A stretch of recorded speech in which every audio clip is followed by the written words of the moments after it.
Titans episode 3 has dropped, and I watched it today. And it was very interesting. They're continuing the storyline, it's going on, and it picks up right after episode 2. At the end of episode 2, that crazy family, which I learned after I watched the episode, is they're based on the nuclear family, like this, family of like psycho people in the comics that debuted in DC's Outsiders comics. They had just got finished beating up Robin, Hawk, and Dove. And we pick up right off in this episode, right after that, Dove is in the hospital. And of course, she's in a coma, but she's not really dead because she's not going to die. Because Hawk and Dove were just introduced in this series, which means they have many more appearances left in them. And, Hawk is morose and downtrodden because, what happened to Dove? Is she going to be okay? But I think he's probably going to want vengeance. And he's going to get back into action, and he's not going to retire. You remember in the previous episode, Hawk and Dove were like, we're going to retire, but they ain't retiring because they have more things to do on this show. So there's more to come from them, of course. And then this episode it delves into the origin of Robin and how when Dick Grayson was a little boy after his parents got killed, he met up and was raised by Batman in the Wayne Mansion. It was interesting seeing, Batman appear in this episode, either in shadows, or you just see his hand on like Robin's shoulder, or they'd shoot Batman like from the back.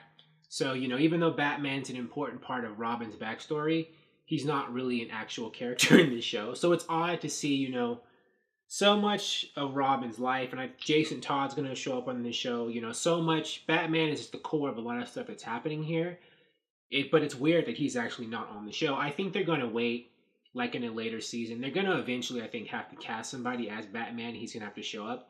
But I think they're waiting to cast, like, maybe a more recognizable actor in that role. The same way, for Doom Patrol, the other, like, DC Universe show that they're doing, another one, they cast, they waited to cast some bigger name actors like Brendan Fraser and, Matt Bomer, at least people who are more established. I'm thinking that if Batman ever shows up on Titans, they're going to get an actor like that. Somebody who's more established, not just some actor you've never heard of. Because Batman's too big of a character, and Batman's too important, I think, to Robin and other people's lives in this show. Later on, when Robin gets that call, Detective Dick Grayson from that cop lady who lets him know, that, Raven was saved by Starfire, an unidentified African-American female and stuff, she tells him that his friend, Detective Amy Robach, was killed. We saw her get attacked by the nuclear family in last week's episode, and I thought she was just going to get beaten up really badly, but we'd see her again later. Maybe we will, but as of now, she's deceased, and I was surprised, because I felt when she was introduced, they were going to have that character be like Robin's civilian buddy on the cop force. She would be that kind of role throughout the show. And also, she's based on a character who was kind of doing the same thing in the Nightwing comics and DC comics. So I figured that character would have a little bit left to do on the show, or more to do, than being killed off after like 1 or 2 episodes. So I was like, wow. I don't know, maybe she'll turn back up later. You never know. Maybe Raven or whatever will find some way to bring people back to life. This is a superhero show, a comic book show, and death isn't always very permanent. And it's not what it seems in superhero stories. Or maybe Amy Robach really is dead. The Titans first start to assemble in this episode. They meet up, when they're in that, roller skating rink. Raven and Starfire are there, because Starfire's just taking Raven in. Then Dick Grayson shows up because he tracked them down. Then they meet up. And then Beast Boy shows up out of nowhere, and he seems to have a crush on Rachel, or Raven, or whatever. But he's kind of not really a part of the group yet. But it's the first scene where we really see all the Titans together in the same place. And it's nice. I think that even though this show, I think, is kind of a slow burn, I'm glad that they aren't dragging out too long, when the Titans first meet up as a coherent unit, as a group of, compatriots or teammates getting together to do stuff. Like 3 episodes in and they're just about, cohesive. I like that. Except for Beast Boy, although I think next episode is going to be a big Beast Boy-centric episode, because that's the Doom Patrol episode. Beast Boy's origin in the comics is tied to the Doom Patrol. So I think after episode 4 or 5 or whatever, that's when the Titans are really going to be like a group of people working together. We saw the start of that, the genesis of that in this episode, because, they're all kind of, 3 of them are kind of meeting each other, Robin, Raven, and Starfire. And, you know, they're kind of a team. And Beast Boy is the fourth piece of the puzzle who's about to be another member of the team. And so, I like that. It's nice to see the live action Titans for the first time. Titans together, right? Isn't that their slogan? That's cool.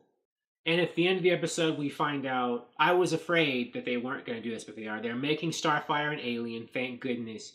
Because when she goes, I guess she remembers that she has like this home base or whatever in this storage facility. And, you know, there are all these notes everywhere. And there's also like kind of like a tanning bed, it looks like. But I'll bet you that's how she recharges or gets her solar energy. She has to like go on this bed of all this heat or whatever. I'll bet that's what it is. You probably noticed that like in the background of one of the shots. But I'm pretty sure that's going to be key to her solar energy. But there was these notes and they were written in a different language and she was saying the language. And I think that's Tamaranian because you know from the comics Starfire is an alien from the planet Tamaran. So they are keeping that up. Thank goodness. I was afraid that they were going to not. Well, not. I had faith that they were going to do it. But there was a part of me that was like, are they not going to make Starfire an alien? But they are. Thank goodness. And Robin even says to her, he asks her, like, where are you from? Where did you say you were from again? And she's like, I didn't. So, you know, she's totally an alien, although I don't think she knows she's an alien yet or that she remembers. I am curious to see, like, why did she lose her memory? Was that on purpose? Did the Tamaranians who sent her to Earth or whomever want her to lose her memory at a certain point? Or did she just get hit on the head really hard? She has amnesia because of blunt force. Because when we first see Starfire in the first episode, she's in a car accident, right? Or she was just recovering. So maybe she hit her head in the car accident. Or maybe her memory loss is on purpose, like I was saying. They wanted this to happen. Now, you know, we got confirmation and, you know, they planted seeds of this in the previous episode or in the first one. Starfire has been looking for Raven too. And, you know, she finds her. But I was confused as to how she actually found her. Because when we first see her, you know, hunting for Raven in this episode, she's in Raven's house, you know, where her mother got killed. Or the woman Raven thought it was her mother got killed. Looking through stuff. Those cops come. Starfire fights them and leaves. And then the next time we see her, you know, near Raven, she's right at the building, you know, where the nuclear family are taking Raven away after they beat up, you know, Hawk and Dove and Robin. And I was like, how did she know they were there? Like, what clue did she find in Raven's house that would let her know? I guess I must have missed something, like, because I don't see how in the world she would have known where they were located. I guess, you know, Starfire is that great of an investigator, or they'll show how later. But if you caught how she was able to find them or know where they were and I didn't, feel free to mention in the comments because I missed that. I was like, does she have psychic powers? But anyways, good episode. Things are just rolling along. We see at the end, you know, Raven's darkness is coming out.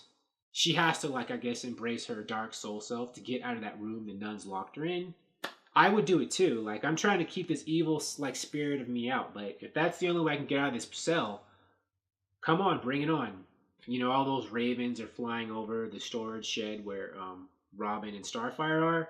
So they're building up to it. And they mention Raven's father, so Trigon's totally going to be in this show. And he's the main ultimate bad guy. I'm curious, are they going to have Trigon look like a devil in the comics? Or are they not going to want to spend the money? Or maybe they don't have the budget to have him be a devil without it looking really cheesy. So they're just going to have him be like a regular man who has powers. That'll be how they do Trigon, right?